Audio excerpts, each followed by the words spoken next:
Well, Yik Yak, Snapchat, Kik.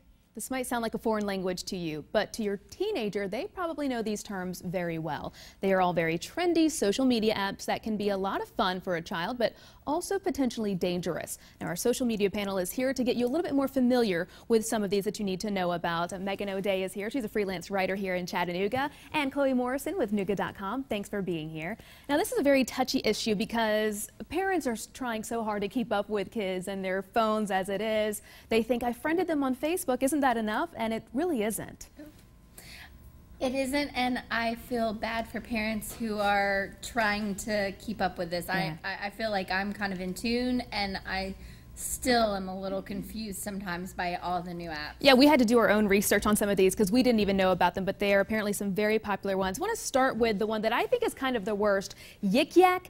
This one's basically a gossip column, which I don't think anything good can come out of a gossip column, and it's if it's for anybody. You can post anonymously, so that just opens the door for cyberbullying. So check for Yik Yak on your kids' phones. Another one I want to mention, this one seems to be a lot of fun for kids. It's called Snapchat. Now, here I am on camera. Here we all are. Wave, everyone. Now, Megan's going to go ahead and start taking a Snapchat with her phone, and she's going to send it to us. So we're all going to wait for this picture. Basically, what this does is it sends a picture to somebody on their phone, and they only have about 10 seconds to view this picture. So this is fun because you get a picture, and then it goes away forever. Well, here's the kicker to that. We're going to go ahead and look at this one that Megan just sent here. This is something called Screenshot. All right, and so when I go into my photos, I've got that thing saved in here. So this one has been called the sexting app. Right.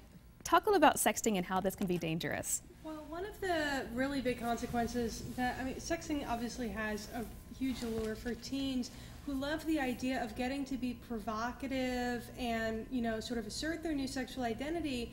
The problem with Snapchat is that it doesn't go away, and the way the app is set up is teens think that there's only a few seconds and somebody can view this image. You send it only to specific people, but it's all too easy to take a screenshot and then send it on other sites or through Snapchat or through other platforms to anyone that you know.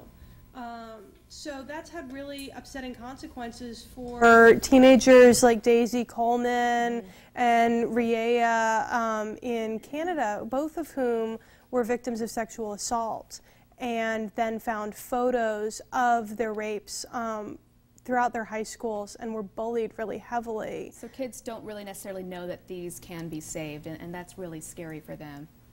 Let's talk about another one that we have here, Kik.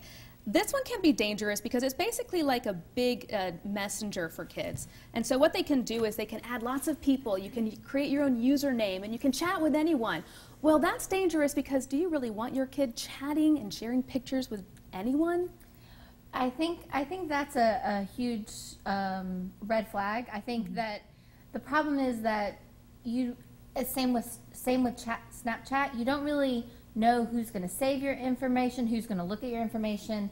I think everybody should just be aware that anything you put out there could be out there to the wrong person, or it could be out there like a long time. And speaking of getting stuff out there, the last one we're talking about real quickly here is Whisper. Now this one is great because it allows kids to have an outlet. They can post up and nobody knows who they are. They post a picture and some words about something.